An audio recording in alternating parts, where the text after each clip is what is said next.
start immediately. Typically, when you go live, you wait for an audience, but I haven't used this channel in years, so I'm not going to wait for an audience. But I'm sure the video will get spread and picked up. I don't even know how to begin. Uh, guess I can begin with some positivity.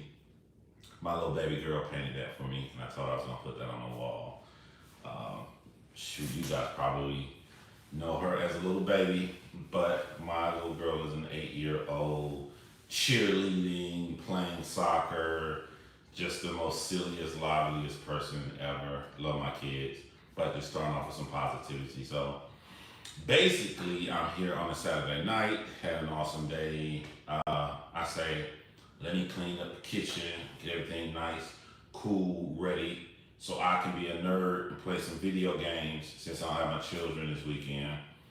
And I pick up my phone and I get a notification, and it says that YouTube has removed your video. And I was like, oh, YouTube already removed the video. Let me see what they're talking about. And it was on this channel. I don't use this channel. I use other YouTube channels. So I was shocked to see that it was this channel. And the video that YouTube has removed is, you guys may think it's my first documentary that I ever made on this channel, which was Katelyn Nicole Davis. That's actually my second one. The first one I made has been removed years ago that you have to watch on Facebook. But it's the Katelyn Nicole Davis one, which touches me personally for multiple reasons. You know, that was the video that I dropped on YouTube, to where immediately after I posted it, I had to leave YouTube to clear my head because I got so emotionally attached to the life, because it was my first time ever going so deep into someone's life that, like, I felt like she was my daughter. My oldest daughter at the time, who was in the documentary, was a little girl. She's a 20-year-old grown woman now. Actually helped me out with doing that. So, you know, I'm literally, I got this, I'm cleaning the floor, I pick up my phone, YouTube removed my video. And so I look and see why they removed my video, and I was like, one of the things they said was, is dealing with someone, I don't want to say the words, but like if they harm themselves, and y'all know what that S word means, if someone harms themselves. And I was like, well, I didn't show anything, and I was smart enough to not show anything at the time, even though during my investigation, I actually had the video of what she did, but I knew not to show that even 6 years ago when I did the documentary. So I didn't understand why YouTube would delete the video. I do have an opportunity to fight it. I just saw it.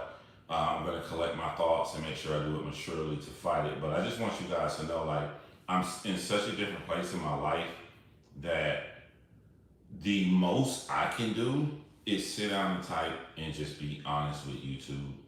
But I'm not going to go out and use all these different kind of methods. I'm not going to hire anybody. I'm not going to talk to a professional. I'm not going to try to find anybody behind YouTube. I'm just going to be honest and open. And if they let it back up, they let it back up. And if they don't, what an amazing thing that documentary has done for so many people. I never told you guys the amount of school teachers that actually reached out to me and said how I changed and affected so many people's lives by sharing Katelyn Nicole Davis' story. That's probably one of the biggest things ever. The second biggest thing is that, like, people associate with me like I'm one of the closest people that's tied to it, but I know that that's not true at all. There's an entire community of people who was here far before me and are still running here strong now in the Katelyn Nicole Davis community. And the fact that they didn't view me as an outsider and accepted me with open arms and helped me gather all the information to create the documentary means the world to me. Once this video was removed and I saw the notification, I reached out to that community, and I'm not going to say any names. They can say it if they come here. But one thing I thought that was peculiar is that I'm never on this channel ever. This channel has just been sitting here because I haven't decided what I want to do with it. I cannot just upload content because I got my dream come true, which I will talk to you guys about in a minute. But I'm like, I don't even sign into this channel. When I'm watching YouTube videos, I'm not on this channel. This channel every day just loses subscribers, and I'm on other channels that I'm gaining subscribers and I can make really quick content on. However, getting back on subject, one thing I thought that was peculiar is that like this video has been here for 6 years, nothing but positivity, and one person made a comment on this video an hour ago. And when this one person who's very popular in the Katelyn Nicole Davis community, is a good human being, when they made a comment on the video, which I know there is a stalker attached to Katelyn Nicole Davis community, the video is removed. Now this video has been tried to take down like 5 times now over the past 6 years. One time I never discussed publicly was someone took the driver's license of Katelyn Nicole Davis's mother, pretended that they were her, and said that I'm putting the child up like that. That was probably the most effective way, because I actually had to contact people behind the scenes that work at YouTube, and we had to prove that this person was not her mother, and we was able to get around that, and the video remained up. I'm going to be completely open with you guys, right? Because you've seen different trailers on this channel where John Chrymes is coming back, and then I don't come back. Then I wait, John Chrymes is coming back. One of the reasons that has kept me from coming back to the true crime community on YouTube is that the kind of people it attracts. When you are a father and you love your children and you have come into a successful life that you wake up and you want to protect your children, it's really hard to come back into a community that has these amount of deranged people, these stalkers, I mean, some very sick individuals. So when I say I want to come back, my brain would be, I have the intelligence, I have a lot more knowledge in not only in investigation, but I have a lot more knowledge into video editing in a style. Like the stuff you liked before, I can do way more than that now. And my love of wanting to share these stories and use it for positivity to make a change in the world, yes, I want to come back. But then I gear up to come back, and then I remember the kind of sick individuals that will stalk your life and try to hurt your family members and all this stuff. And then I think, well, life is great. I don't want to bring that back to what's going on, and then I move away. The third thing that makes me not come back is the fact that like I had dreams and aspirations. I don't think I ever wanted to be just a YouTuber. I wanted to use YouTube as a vessel to move me further than what I really wanted to do, which was be on television, make documentaries, be in the movie industry. My degree is in that field, and I did accomplish my goal. I accomplished my goal fairly quickly. One of my goals was I always wanted to be on Investigation Discovery. I'm on Investigation Discovery now. I'm actually on 2 television shows. I always wanted to be the narrator voice of next time on this. I actually accomplished my goal. So like it's sad that I never got to share it on this channel, the things I was doing. Like when I go up to parts of Atlanta where we film it here, and then I can just like do it behind the scenes on this channel. But like I moved to where I wanted to be, and I was cool with that. That like I can share people's stories now with a wider audience on national television. I remember when Stephanie Harlow invited me over, and she had this hoodie, this beanie that had ID on it, and she was on Investigation Discovery, and they gave her that, and she was like, "I'll never wear that thing, John. You can have it." And she gave it to me. And I looked at it and I was like, this is not mine. This is Stephanie's. I want my own. I want my own. I want to make it to there. And I did it. I did it by myself. I did it without a handout, without anybody helping me out. I achieved the goals that I wanted to achieve um, from even starting this venture. The one thing I feel like I do want to do, and if I put this out, I'll be cool if this is the last thing I ever do, and that is the Karen Bodine documentary because I spent a lot of money on that. You know, I filmed that by myself in Washington.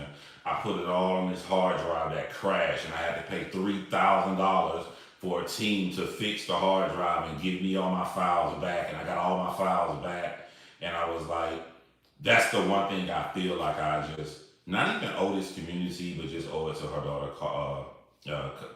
Karine. I'm sorry, but like I don't think that would be my call. I would finish that and then I would let her see it all completed, and then she can make that call if she wants it to go on YouTube or if she wants me to take the connections I have to shop for television on different networks.